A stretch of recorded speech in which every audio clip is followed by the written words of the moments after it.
Hello guys, അപ്പോൾ ഇന്ന് നമ്മൾ പോകുന്നത് കന്യാകുമാരിയിലോട്ടാണ്. പാപ്പനംകോട് ടു കന്യാകുമാരി. അതിനിടയ്ക്ക് വേറെ പല സ്ഥലങ്ങളിലും നമ്മൾ പോകുന്നതായിരിക്കും. അപ്പം അതിനെ പറ്റിയുള്ളതാണ് ഇന്നത്തെ വ്ളോഗ്. അപ്പോൾ നമുക്ക് നമ്മുടെ വ്ളോഗിലോട്ട് പോകാം. നമ്മൾ ആദ്യം പോയത് തിരുവനന്തപുരത്തിൻ്റെ ഗുരുവായൂർ എന്നറിയപ്പെടുന്ന നെയ്യാറ്റിൻകര ശ്രീകൃഷ്ണസ്വാമി ക്ഷേത്രത്തിലാണ്. ഈ ക്ഷേത്രം പണികഴിപ്പിച്ചത് മഹാരാജാവായ മാർത്താണ്ഡവർമ്മയാണ്. ഇതിന് പിന്നിലൊരു ഐതിഹ്യമുണ്ട്. എട്ടുവീട്ട് പിള്ളമാർ മഹാരാജാവിനെ അറ്റാക്ക് ചെയ്യാൻ വന്നപ്പോൾ ഒരു ബാലൻ വന്ന് ഈ പ്ലാവിൻ്റെ പൊത്തിൽ വന്ന് ഒളിക്കാൻ പറയുകയും പിന്നീട് ആ ബാലനെ നോക്കിയപ്പോൾ കാണാതാവുകയും തന്നെ രക്ഷിച്ചത് ഭഗവാൻ ശ്രീകൃഷ്ണനാണെന്ന് വിശ്വസിച്ച് അവിടെ പിന്നീട് രണ്ട് കൈയിലും വെണ്ണയോട് കൂടിയുള്ള ഉണ്ണിക്കണ്ണൻ്റെ പ്രതിഷ്ഠ മഹാരാജാവ് സ്ഥാപിക്കുകയും ചെയ്തു. ഈ പ്ലാവ് പട്ടുപോയെങ്കിലും ഇന്നും അവിടെ സ്മാരകമായി അവശേഷിക്കുന്നുണ്ട്. അമ്പലത്തിന് ഓപ്പോസിറ്റായിട്ടാണ് സ്വദേശാഭിമാനി പാർക്ക്. സ്വദേശാഭിമാനി രാമകൃഷ്ണ പിള്ളയുടെ ജന്മസ്ഥലവും കൂടിയാണ് നെയ്യാറ്റിൻകര. അപ്പോൾ നമ്മൾ 8 മണിയോടുകൂടി തൃപ്പരപ്പ് വാട്ടർഫോൾസിലോട്ടെത്തി. ഇതൊരു മാൻമെയ്ഡ് ആയിട്ടുള്ള വാട്ടർഫോൾസ് ആണ്.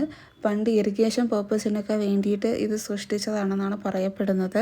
ഒരു 50 അടി ഉയരമാണ് ഇതിനുള്ളത്. കുട്ടികൾക്കുമെല്ലാം സേഫായിട്ട് കുളിക്കാനും കളിക്കാനും ഒക്കെ പറ്റിയ ഒരു വാട്ടർഫോൾസ് തന്നെയാണ്. ഫാമിലി ആയിട്ടൊക്കെ നമ്മൾ പോയ സമയത്ത് വലിയ തിരക്കൊന്നും ഇല്ലായിരുന്നു. രാവിലെ 8 മണി ആയതുകൊണ്ടാവാം. പക്ഷേ എന്താ പറയുക, അവിടുത്തെ ഡ്രസ്സിങ് ഏരിയ ആവട്ടെ ബാത്റൂം ആവട്ടെ അതൊന്നും ഒരു വൃത്തിയില്ല.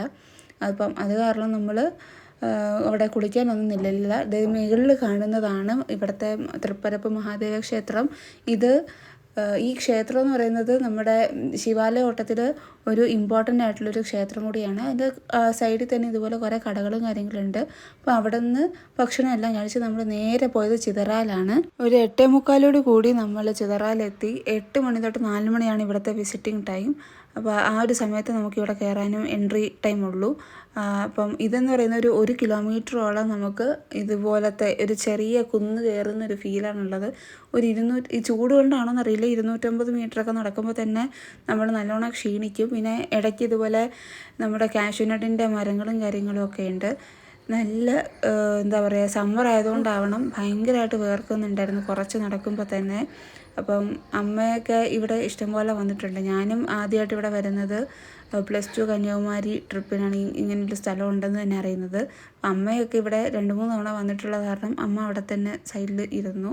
എന്നിട്ട് ഞാനും അച്ഛനും ശ്രീയുമാണ് മോളിൽ പോയി. ശ്രീ കണ്ടിട്ടില്ലാത്തതുകൊണ്ടാണ് നമ്മളിവിടെ മെയിനായിട്ട് വന്നത് തന്നെ. അപ്പം ഏറ്റവും മുകളിലോട്ട് എത്തുമ്പം ഇങ്ങനൊരു വ്യൂ ഉണ്ട്. ഇത് ഞാൻ ഡീറ്റെയിൽ ആയിട്ട് പിന്നെ കാണിക്കാം.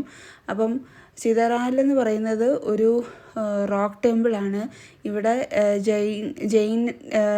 നമ്മുടെ ജൈനന്മാരുടെ സമയത്ത് 9th സെഞ്ച്വറിയിൽ ഉള്ള ഒരു ദേവീക്ഷേത്രമാണിത്. അപ്പം ഇതുപോലെ 2 പാറകളുടെ ഇടയിൽ കൂടെ വേണം നമ്മൾ പോകാൻ. അവിടെ എത്തുമ്പോഴേക്കും നല്ലൊരു തണുത്ത കാറ്റായിരിക്കും. പിന്നെ ഇതുപോലെ നല്ലൊരു വ്യൂവും കാര്യങ്ങളും ഒക്കെയാണ്. അപ്പം ഇത്രയും നമ്മൾ കയറിയതിന് മാത്രം വേർത്തായിട്ട് നമുക്ക് ഈ ഒരു വ്യൂ കാണുമ്പോഴേക്കും നമുക്ക് തോന്നും. അപ്പോൾ ഇത് 9th സെഞ്ച്വറിയിൽ ഉണ്ടായിരുന്നത് കാരണമായിരിക്കാം ഇഷ്ടംപോലെ കൊത്തുപണിയും കാര്യങ്ങളും പണ്ടത്തെ ആ ഒരു രീതിയിൽ ഉള്ളൊരു ആ ഒരു ആർക്കിടെക്ചർ ആണ് നമുക്ക് കാണാൻ പറ്റുന്നത്. നല്ല കാറ്റും നല്ല വ്യൂവും.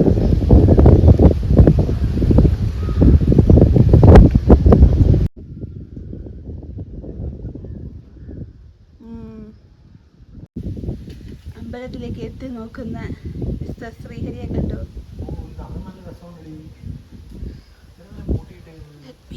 പണ്ടകത്ത് കയറാൻ പറ്റുമായിരുന്നു ഗൈസ്.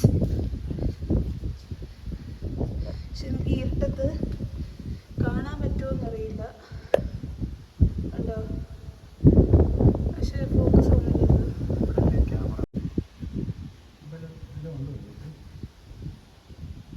പണ്ട് അത് കയറാൻ പറ്റുമായിരുന്നു.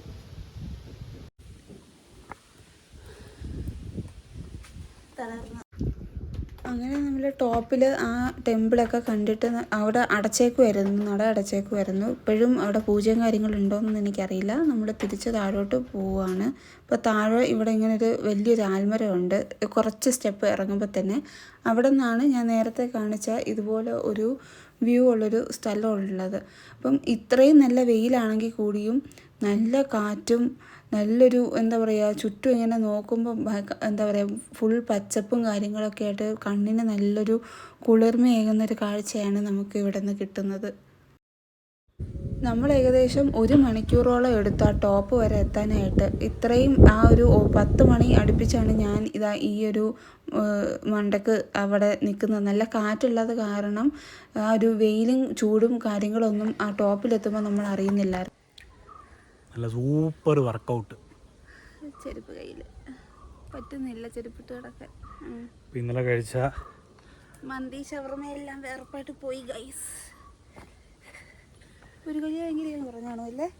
ഇത് ഒരു കിലോ, പിന്നെ 1 കിലോ. ഒരു 10:45 കൂടി നമ്മൾ പത്മനാഭപുരം കൊട്ടാരം എത്തി. അപ്പം ഇത് തമിഴ്നാട്ടിലാണ് സ്ഥിതി ചെയ്യുന്നതെങ്കിൽ കൂടിയും ഗവൺമെൻറ് ഓഫ് കേരളയുടെ അണ്ടറിലാണ് ഇത് വരുന്നത്. അപ്പോൾ ഒരു വർക്കിംഗ് ഡേ ആയിട്ട് കൂടി നല്ല തിരക്കുണ്ടായിരുന്നു. പിന്നെ ഇവിടെ ഏറ്റവും ശ്രദ്ധിക്കേണ്ട കാര്യം വരുന്നവർ, തിങ്കളാഴ്ച ഇവിടെ അവധിയാണ്. പിന്നെ ഗൂഗിൾ പേ ഒന്നും ഇവിടെ സ്വീകരിക്കില്ല. അപ്പോൾ എൻട്രി ഫീ എല്ലാം നമ്മൾ ക്യാഷായിട്ട് തന്നെ വേണം കൊടുക്കാൻ. അങ്ങനെ നമ്മൾ അതെല്ലാം ചെയ്ത് നമ്മൾ അകത്തോട്ട് കയറി. നല്ല തിരക്കുണ്ടായിരുന്നു. അത്യാവശ്യം ക്യൂ തുടക്കത്തിൽ നിൽക്കണം. അകത്തോട്ട് പോകുമ്പം ഇത്രയും തിരക്ക് നമുക്ക് ഫീൽ ചെയ്യില്ല. ഇതൊക്കെ ചൂട് കാലത്ത് മാർബിളിൽ പണിത ഒരു കട്ടിലാണ് രാജാവിന് ചൂട് സമയത്ത് കിടക്കാനായിട്ട്. ഇത് വിദേശത്തു നിന്ന് രാജാവിന് സമ്മാനിച്ച ചെയറും കാര്യങ്ങളാണ്. ഇത് എന്താ 900ഓളം ഡിസൈൻസാണ് അതിൽ വരുന്നതെന്നാണ് അവർ പറയുന്നത്. ഇതവിടുത്തെ ഓണവില്ല്. അപ്പോൾ ഇതുപോലെ സ്ട്രെയിറ്റ് ആയിട്ടുള്ള കോണിപ്പടിയാണ് അവിടെ വരുന്നത്. ഈ കോണിപ്പടി വന്നിട്ട് ഒരുപാട് കുത്തനെ നിൽക്കുന്ന കാരണം പ്രായമായുള്ളവർ ഇത് ശ്രദ്ധിച്ച് വേണം കയറാനായിട്ട്. ഇപ്പം പടി കയറുമ്പോൾ തന്നെ നമുക്ക് കാണാൻ പറ്റുന്നത് രാജാവും മന്ത്രിമാരും എല്ലാം കാര്യങ്ങളെല്ലാം ഡിസ്കസ് ചെയ്യുന്ന സ്ഥലമാണ്. ഇതിൻ്റെ താഴെ തന്നെ അറകളെല്ലാം വളരെ വെന്റിലേഷൻ വരത്തക്ക രീതിയിലാണ് പണിയെടുപ്പിച്ചിട്ടുള്ളത്.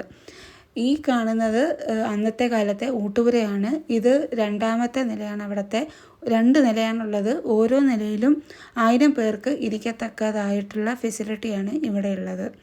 ഏറ്റവും താഴത്തെ ഊട്ടുപുരയിൽ ഈ ഭരണിയും അങ്ങനത്തെ കാര്യങ്ങളൊക്കെ വെച്ചിട്ടുണ്ട്. അപ്പം വെളിച്ചമില്ലാത്ത കാരണം ഞാൻ അതൊന്നും ഇതിൽ കവർ ചെയ്തിട്ടില്ല.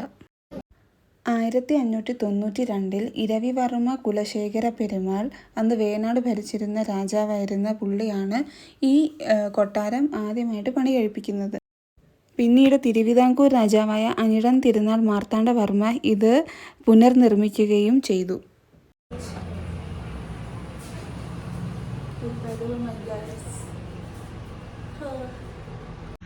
ഈ കാണുന്ന സ്ഥലത്താണ് രാജാവ് പ്രജകളെ കാണാൻ വേണ്ടി വരികയും ഉത്സവ സമയത്ത് താഴോട്ട് നോക്കുന്ന അങ്ങനത്തെ ഒരു സ്ഥലമാണിത്. ഈ കാണുന്ന ഇടവഴി എന്ന് പറയുന്നത് മറ്റേ പെയിൻറ്റിങ്സ് 2 സൈഡും കാണാമല്ലോ. അപ്പം പലതരത്തിലുള്ള ഇപ്പം പല ആറ്റിങ്ങൽ കലാപം അങ്ങനെയുള്ള പലതിൻ്റെയും ഇമാജിനറി ആയിട്ട് ചിന്തിച്ച് ചെയ്തു വെച്ചേക്കുന്ന പെയിൻറ്റിങ്സാണ്.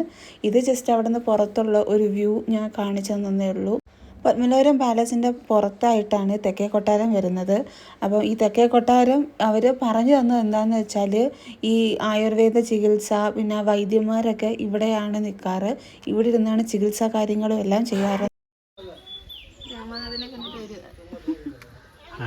രാമനാഥ് അമ്മേ നല്ല കൊള്ളുന്നേ, നല്ല ചുട്ടി പഴുത്ത് കിടക്കുന്നു. പുറത്തുയോ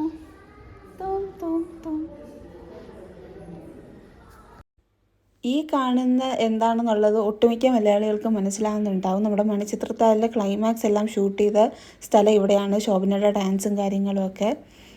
പിന്നെ നമ്മൾ പുറത്തിറങ്ങിയിട്ട് അവിടെ ഇതുപോലത്തെ ഒരു ഷോപ്പ് ഉണ്ടായിരുന്നു, ഇങ്ങനെ വുഡൻ ഐറ്റംസ് എല്ലാം വിൽക്കുന്ന. അപ്പം പുള്ളി ഇത് നമുക്ക് സ്വന്തമായിട്ട് ഇങ്ങനെ പെട്ടെന്ന് തുറക്കാൻ പറ്റില്ല, ചുമ്മാ തുറക്കാൻ പറ്റില്ല. അതിനൊരു പ്രത്യേക ഒരു രീതിയിൽ മാത്രമേ തുറക്കാൻ പറ്റൂ. അപ്പോൾ അത്രയും സെക്യൂരിറ്റി ഉള്ളൊരു സാധനം എന്നൊക്കെ പുള്ളി കാണിച്ചു തന്നതാണ്. ഞാൻ വിഷുവിന് വെക്കാനായിട്ടൊരു ട്രേയും വാൽക്കണ്ണാടിയും വാങ്ങാൻ വേണ്ടി കയറിയതാണ്. അപ്പോൾ അതുമാത്രം വാങ്ങി ആ കടയിൽ നിന്ന് നമ്മൾ തിരിച്ചു പോയി. അങ്ങനെ ഒരു ഉച്ചയൊക്കെ കഴിഞ്ഞ് നമ്മൾ ഒരു 2 മണിയൊക്കെ ആവാറായപ്പോൾ നമ്മൾ കന്യാകുമാരി എത്തി. ഈ കാണുന്ന കറി എന്ന് പറഞ്ഞ റെസ്റ്റോറൻറ്റിൽ കയറിയാണ് നമ്മൾ ഫുഡും കാര്യങ്ങളും എല്ലാം കഴിച്ചത്. വലിയ കുഴപ്പമില്ല, അത്യാവശ്യം നല്ല ഫുഡായിരുന്നു. പക്ഷേ എക്സ്പെക്റ്റ് ചെയ്ത അത്രയും കിടിലല്ലെങ്കിലും എന്താ പറയുക, വയറിന് പ്രശ്നം ഉണ്ടാകുന്നതോ അങ്ങനത്തെ ഫുഡും കാര്യങ്ങളൊന്നുമല്ല. നമ്മൾ എല്ലാവർക്കും ഒരു പ്രശ്നമില്ലായിരുന്നു ഇവിടെ ഫുഡ് കഴിച്ചിട്ട്. അപ്പം സേഫാണ് ഇവിടെ വന്ന് ഫുഡ് കഴിക്കുന്നത്. ഒരുപാട് ദൂരം നടന്നത് ആണെന്ന് തോന്നുന്നു എല്ലാവരും അത്യാവശ്യം ടയേർഡും നല്ല വിശന്നുമാണ് ഇരുന്നത്. അങ്ങനെ നമ്മൾ ഫുഡെല്ലാം കംപ്ലീറ്റ് കഴിച്ച് നേരെ പോയത് നമ്മുടെ വിവേകാനന്ദ റോക്ക് കാണാൻ വേണ്ടിയിട്ടാണ്. വലിയ ക്യൂ ഇല്ലാതെ നമ്മൾ രക്ഷപ്പെട്ടു. ഉച്ച സമയത്തായതുകൊണ്ടാവാം നമ്മൾ വലുതായിട്ടൊന്നും ക്യൂ നിന്ന് പോകേണ്ടി വന്നില്ല. ഒരു ഹാഫ് ആൻ അവറിനുള്ളിൽ തന്നെ നമ്മൾ അകത്ത് കയറി. എന്നിട്ട് പുറത്ത് നല്ല വെയിലായിരുന്നു, നല്ല വേർത്തൊരു പരുവായിരുന്നു. ഇതുപോലെ ലേഡീസിനും ജെൻസിനുമായിട്ട് 2 ക്യൂവിൽ നിർത്തിയാണ് അവർ ബോട്ടിൽ കയറ്റുന്നത്. ബോട്ടിനകത്ത് കയറിയിട്ട് നമുക്ക് ഇഷ്ടമുള്ളിടത്ത് ഇരിക്കാം, അതൊരു പ്രശ്നമൊന്നുമില്ല. അങ്ങനെ നമ്മുടെ 4 പേരും ബോട്ടിലൊക്കെ കയറി പോകാൻ സെറ്റായി. വേർത്തൊഴുകുന്നതാണ് നിങ്ങളീ കാണുന്നത്. നല്ല ചൂടെന്ന് പറഞ്ഞാൽ ചുട്ടുപൊള്ളുന്ന ചൂടായിരുന്നു കന്യാകുമാരിയിൽ. ആ വിവേകാനന്ദ റോക്കിലൊക്കെ നമ്മൾ ആ വെള്ള വരെ കൂടെ നടന്നില്ല എന്നുണ്ടായിരുന്നെങ്കിൽ കാലിങ്ങനെ പൊള്ളിപ്പോവും, അത്ര ചൂടായിരുന്നു.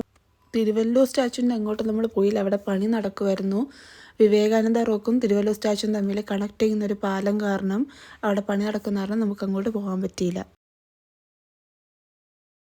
ഇപ്പോൾ വിവേകാനന്ദ റോക്കിൻ്റെ മുകളിൽ ആ സ്റ്റെപ്പൊക്കെ കയറി നിൽക്കുമ്പം കാണുന്ന ഒരു വ്യൂ ആണിത്. ഭയങ്കര രസമാണ് കാണാനായിട്ട്. ഇങ്ങനെ 3 ഈ നമ്മുടെ കടലും കൂടെ ചേരുന്നൊരു സ്ഥലമാണല്ലോ കന്യാകുമാരി. അതിൻ്റേതായ ഒരു ഭംഗി എപ്പോഴും കാണും. പിന്നെ അവിടെ നമ്മൾ നേരെ പോയത് വട്ടക്കോട്ടയാണ്. കാരണം എന്താണെന്ന് വെച്ചാൽ കന്യാകുമാരിയിൽ അതെല്ലാം കണ്ട് നമ്മളൊരു 4-4:30 ആയപ്പോൾ തിരിച്ച് എത്തി. അപ്പോൾ അവിടെ പിന്നെ 6:30 സൺസെറ്റ് ഉള്ളൂ. അപ്പോൾ അതുവരെ ടൈം സ്പെൻഡ് ചെയ്യാനായിട്ട് നമ്മൾ നേരെ വട്ടക്കോട്ട പോയി. അവിടെ നിന്ന് ഒരു കുറച്ച് കിലോമീറ്ററേ ഉള്ളൂ. അപ്പം ഭയങ്കര രസമാണ് അതിനെ കാണാനായിട്ട്. 4:30 ആയതുകൊണ്ടാണോന്നറിയില്ല, ഭയങ്കര നല്ലൊരു തണുത്ത കാറ്റും കാര്യങ്ങളും ഒക്കെയാണ് ആയിട്ട് റിലാക്സ് ചെയ്യാൻ പറ്റിയ ഒരു സ്ഥലമായിരുന്നു. ആ എൻട്രൻസിൻ്റെ അവിടെ തന്നെ ഒരു വലിയ മരമുണ്ട്. അതിൻ്റെ മണ്ടയ്ക്ക് നമുക്ക് സുഖമായിട്ട് ഇരിക്കാനും എല്ലാം പറ്റും. അപ്പം ഞാൻ സ്കൂളിൽ നിന്ന് ടൂറ് പോയപ്പോഴും ഈ ഒരു മരത്തിൻ്റെ മണ്ടയ്ക്കൊക്കെ ഇരുന്ന് ഉള്ള ഫോട്ടോസും കാര്യങ്ങളൊക്കെ എടുത്തിട്ടുണ്ട്. അപ്പോൾ അതിൻ്റെ നൊസ്റ്റാൾജിയൊക്കെ കൈവറക്കാനായിട്ട് ഞാൻ എൻ്റെ മണ്ടയ്ക്കൊക്കെ കയറിയിരുന്നതാണ്. പിന്നെ ഇതുപോലെ സ്റ്റെപ്പുണ്ട്, അവിടെ കൂടെ കയറുമ്പോൾ നമ്മൾ കോട്ടയുടെ മണ്ടയ്ക്ക് എത്തും. എന്നിട്ട് ഇതുപോലെ നല്ല ഒരു സീ വ്യൂ നമുക്ക് കാണാൻ പറ്റും. പിന്നെ എനിക്ക് ട്രിപ്പിൽ വന്നിട്ട് ആകെ തോന്നിയ ഒരു ഡിസഡ്വാൻറ്റേജായിട്ട് എനിക്ക് തോന്നിയത് എന്താണെന്ന് വെച്ചാൽ, നമ്മളവിടെ ഏത് സ്ഥലത്ത് നമ്മൾ പോകണമെങ്കിൽ, ഇപ്പോൾ പത്മനാഭപുരം പാലസ് ആവട്ടെ, ഇപ്പോൾ കന്യാകുമാരിയിൽ നമ്മൾ സൺസെറ്റ് പോയിൻ്റ് ആവട്ടെ, ഇവിടെയൊക്കെ പാർക്കിംഗ് ഫീ ഉണ്ട്. പക്ഷേ നമ്മൾ ഈ വണ്ടി പാർക്ക് ചെയ്യുന്നത് റോഡ് സൈഡിൽ തന്നെ. പിന്നെ എന്തിനാണ് ഈ പാർക്കിംഗ് ഫീ വാങ്ങുന്നതെന്ന് എനിക്ക് മനസ്സിലായിട്ടില്ല. അപ്പം നിങ്ങൾക്കും എൻ്റെ ഇതേ അഭിപ്രായം ഉണ്ടെങ്കിൽ അത് പറഞ്ഞറിയിക്കുക. ഇത് എൻ്റെ മാത്രം ഒരു ഒപ്പീനിയൻ ആണോ എന്നറിയാൻ വേണ്ടിയിട്ടാണ് നിങ്ങളുടെ അഭിപ്രായം പറയുക.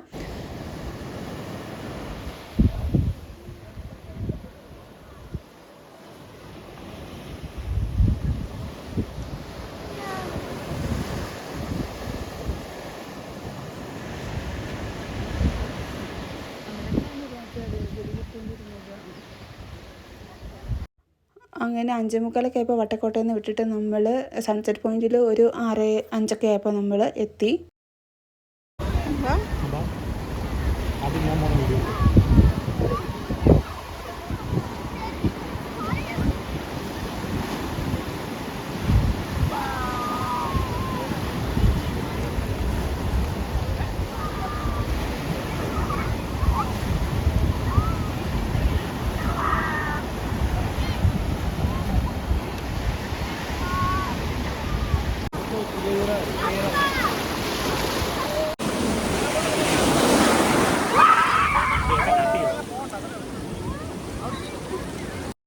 ഒരു 6:30 മണിക്കൊക്കെ ആയിരുന്നു സൺസെറ്റ്. അപ്പോൾ നമ്മൾ സൺസെറ്റൊക്കെ കണ്ട് ആ ഒരു ടൈം ആയപ്പോൾ തന്നെ അവിടെ നിറച്ച് ക്രൗഡായിരുന്നു. ഇഷ്ടം പോലെ ആൾക്കാരായിരുന്നു നിങ്ങളീ കാണുന്ന പോലെ. അപ്പോൾ നമ്മൾ വിചാരിച്ചു ഇനി കാറൊക്കെ എടുത്തുകൊണ്ട് പോകാൻ പാടായിരിക്കുന്നു. പക്ഷേ പാടൊന്നും പെട്ടില്ല, പെട്ടെന്ന് തന്നെ എടുത്തുകൊണ്ട് പോയി.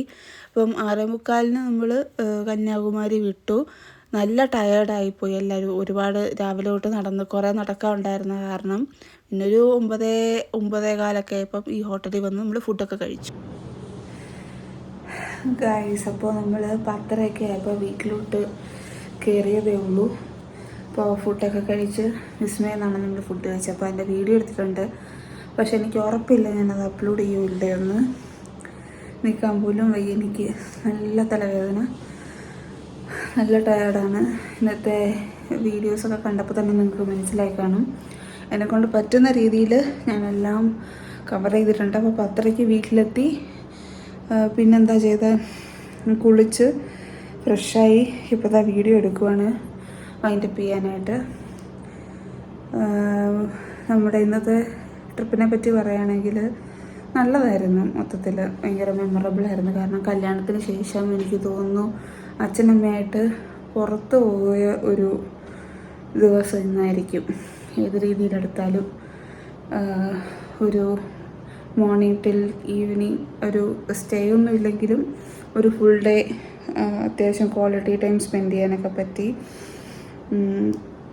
കല്യാണത്തിന് മുന്നേ ആണ് ഇതുപോലെ ഒരുപാടടുത്ത് ഒക്കെ ഇങ്ങനെ പോയിട്ടുണ്ട്. അപ്പോൾ കല്യാണത്തിന് ശേഷം 2 വർഷത്തിന് ശേഷമാണ് ഇങ്ങനെ എവിടെയെങ്കിലും അച്ഛനമ്മയായിട്ടൊക്കെ പോകുന്നത്. അപ്പോൾ അതിൻ്റെ ഒരു എന്താ പറയുക, അതിന് ഒരു ഹാപ്പിനെസ് ഉണ്ട്. മൊത്തത്തിൽ നൈസായിരുന്നു ട്രിപ്പ്. അപ്പോൾ എന്നെക്കൊണ്ട് പറ്റുന്ന രീതിയിൽ ഞാൻ എന്നെ കവർ ചെയ്തിട്ടുണ്ട്. ചിലപ്പോൾ പരിമിതികൾ കാണും, അപ്പോൾ അതൊക്കെ ക്ഷമിക്കുക. അപ്പോൾ എല്ലാവർക്കും ഇഷ്ടപ്പെട്ടു എന്ന് വിശ്വസിക്കുന്നു ഈ ഒരു വ്ളോഗ്. അപ്പം ഇഷ്ടപ്പെട്ടെങ്കിൽ ലൈക്ക് ചെയ്യുക. ഇൻഫോർമേറ്റീവ് ആണെന്ന് വിശ്വസിക്കുന്നുവെങ്കിൽ നിങ്ങൾ ഷെയർ ചെയ്യുക. അപ്പോൾ ഇതുപോലെ ട്രിപ്പ് പ്ലാൻ ചെയ്യുന്നവർക്ക് ഇത് യൂസ്ഫുൾ ആയിരിക്കും. അപ്പോൾ ഇനി സബ്സ്ക്രൈബ് ചെയ്യാത്ത ആരെങ്കിലും ഈ വീഡിയോ കാണുന്നുണ്ടെങ്കിൽ ദയവ് ചെയ്ത് സബ്സ്ക്രൈബ് ചെയ്യുക. നമുക്കിനി മറ്റൊരു വീഡിയോയിൽ പിന്നെ കാണാം.